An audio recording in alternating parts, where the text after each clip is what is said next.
Cabinet మీటింగ్లో కొన్ని అంశాలను అయితే చర్చకు తీసుకొని వాటిని రద్దు చేస్తున్నట్టుగా కూడా చెప్పడం జరిగింది. ఇక్కడ సింధు జలాల ఒప్పందం అమలు తక్షణమే నిలిపివేత, అటారీ వద్ద చెక్పోస్టు మూసివేత, పాక్ జాతీయులు భారత్ను వీడి వెళ్లాలని ఆదేశం, పహల్గామ్లో ప్రాణాలు కోల్పోయిన 26 మంది పేర్లతో జాబితా విడుదల, మృతుల్లో 2 ఆంధ్రప్రదేశ్ వాసులు, జమ్మూ కాశ్మీర్ నుంచి వెళ్ళిపోతున్న పర్యాటకులు, ముష్కరులను కఠినంగా శిక్షిస్తామన్న అమిత్ షా. కీలక నిర్ణయాలు ఏంటంటే సింధు జలాల ఒప్పందం ఏదైతే ఉందో పాకిస్తాన్కు ఈ సింధు జలాల నుంచి నీటిని విడుదల చేసే ఆ ఒప్పందాన్ని వీళ్ళు రద్దు చేస్తున్నట్టు. దీనివల్ల పాకిస్తాన్లో ఉన్న ప్రజలకు నీటి కటకట వాళ్లకు రోజు ఒక గండంలా గడిచే పరిస్థితి ఉంటుంది జనజీవనము. అందుకే ఈ యొక్క సింధు జలాల అమలు ఒప్పందాన్ని తక్షణమే రద్దు చేస్తున్నారు. అదేవిధంగా భారతదేశంలో ఉన్న పాక్ జాతీయులు ఎవరైతే వీసాతో నచ్చి ఇక్కడ ఉంటున్నారో వాళ్ళను 24 గంటల్లోగా దేశం విడిచి వెళ్ళాలి అని చెప్పి ఆదేశాలు జారీ చేయడం. అదేవిధంగా అటారీ వద్ద చెక్ పోస్ట్ మూసివేయడం జరిగింది. వాగా బార్డర్ దగ్గర ఏదైతే చెక్ పోస్ట్ ఉందో అక్కడ అటారీ వద్ద ఉన్న చెక్ పోస్ట్ను కూడా మూసివేయడం జరిగింది. యొక్క మృతుల జాబితాను సిద్ధం చేసి వాళ్ళ కుటుంబాలకు తగినంత ఆర్థిక సాయం కూడా అందించనున్నారు. మృతుల్లో 2 మాత్రం ఆంధ్రప్రదేశ్కు సంబంధించిన వ్యక్తులు ఉన్నారు. మొత్తానికైతే ఈ యొక్క ముష్కర్ల దాడిని తీవ్రంగా ఖండిస్తూ అక్కడ పర్యాటకులు రక్షణ కల్పించాలని ఇమ్మీడియట్లీ పర్యాటకులను అక్కడ శ్రీనగర్, జమ్మూ కాశ్మీర్ నుంచి బయటికి పంపిస్తున్నారు. జమ్మూ కాశ్మీర్లో పర్యాటకులపై ఉగ్రవాదుల పాశవిక దాడిని భారత ప్రభుత్వం తీవ్రంగా ఖండించింది. ఈ నరమేధానికి పాల్పడిన ముష్కర్లను శిక్షించడంతో పాటు వారిని ఎగదోస్తున్న శక్తులను బాధ్యులుగా నిలబెడతామంటూ పాకిస్తాన్ను గట్టిగా హెచ్చరించింది. సీమాంతర ఉగ్రవాదాన్ని వీడే వరకు ఆ దేశం పట్ల కఠినంగా వ్యవహరించాలని నిర్ణయించింది. దౌత్య సంబంధాల స్థాయిని తగ్గించింది. ప్రధానమంత్రి నరేంద్ర మోదీ అధ్యక్షతన బుధవారం ఢిల్లీలో జరిగిన భద్రతా వ్యవహారాల క్యాబినెట్ కమిటీ ఈ మేరకు పలు కీలక నిర్ణయాలు తీసుకుంది. సరిహద్దుల్లో భద్రతా బలగాలను అప్రమత్తం చేసింది. పహల్గామ్ ఉగ్రదాడిని ఖండిస్తూ పలు దేశాలు భారత్కు సంఘీభావం ప్రకటించాయి. ఉగ్రవాద నిర్మూలన కృషితో అండగా నిలుస్తామని తెలిపాయి. మంగళవారం నాటి ఘటనలో మృతి చెందిన 26 మంది పేర్లను వెల్లడిస్తూ అధికారులు జాబితా విడుదల చేశారు. ఉగ్రదాడి నేపథ్యంలో జమ్మూ కాశ్మీర్ నుంచి పర్యాటకులు స్వస్థలాలకు తిరిగి వెళ్తున్నారు.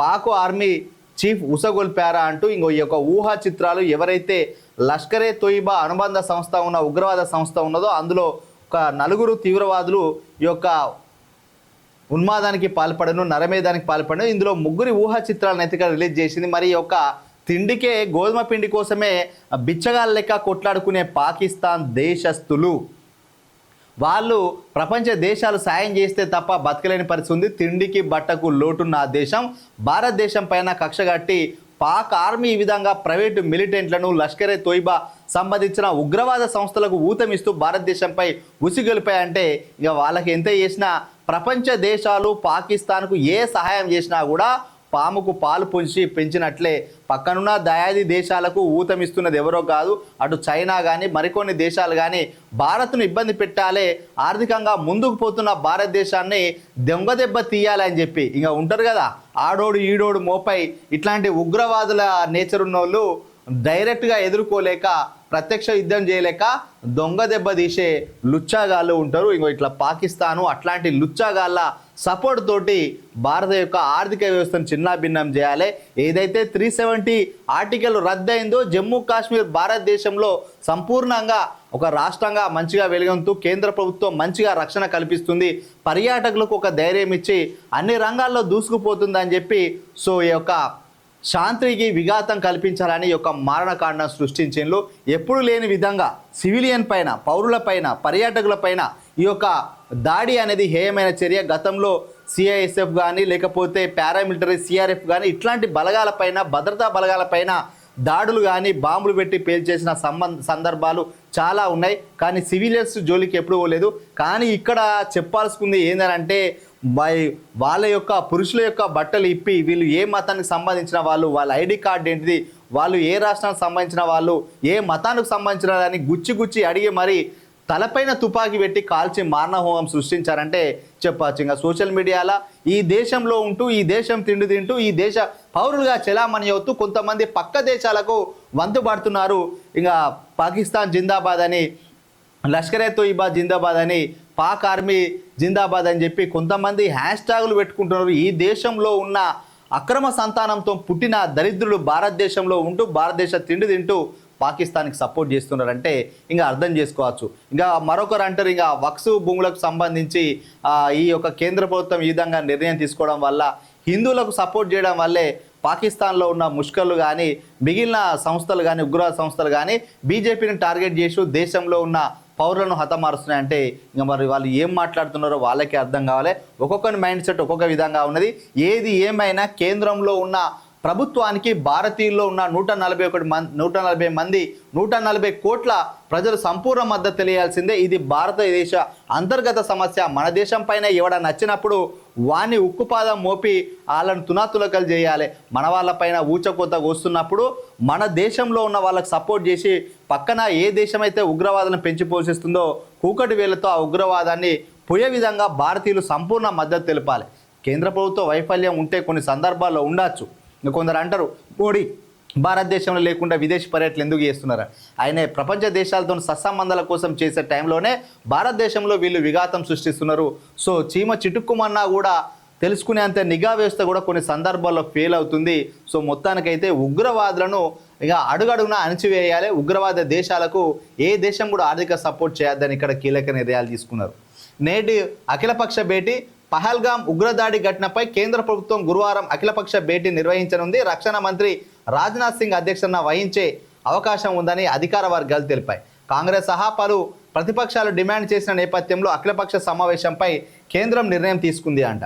సో మొత్తానికి వివిధ పార్టీల అఖిలపక్షాలను పిలిచి వాళ్ళ అభిప్రాయాలు తీసుకొని కేంద్రం గట్టి చర్యలు తీసుకోబోతుంది. అవసరమైతే సర్జికల్ స్ట్రైక్ ద్వారా పాక్లో ఉన్న ఏదైతే ఉగ్రవాద సంస్థలు ఉన్నాయో వాటన్నిటిని కూకటి వేలతో మళ్ళీ ఏరేసే ప్రయత్నం అయితే చేస్తున్నాయి. ఇక్కడ ఉగ్రవాదుల ఊహా చిత్రాలు కూడా ముగ్గురు ఇవ్వడం జరిగింది. ఇంకో ఈ లుచ్చా లంబిడికే గాలే మరి వీళ్ళు పశువులకు పుట్టింది కావచ్చు, అందుకే పశువులాగా ప్రవర్తించినట్టున్నారు. ఇంకో వీళ్ళు ఎక్కడ కలిసినా కూడా వీళ్ళను బతికుండగానే ముక్కలుగా నరికి అదే రోడ్లపైన వేయాలి వీళ్ళను. పహల్గామ్లో ఉగ్రవాదులు కాల్పులు జరిపిన ప్రాంతాన్ని పరిశీలిస్తున్న భద్రతా బలగాలు మరి భద్రతా బలగాలు కొంత అప్రమత్తమయ్యేది ఉంటే ఈ ప్రమాదం నుంచి వాళ్ళు కాపాడుకునే వాళ్ళు కావచ్చు. కానీ భద్రతా బలాలు తెలుగునే లోపే సైనిక దుస్తుల్లో వచ్చి ఒక దుండగులు కాల్పులు జరిపి వెళ్ళిపోయారు.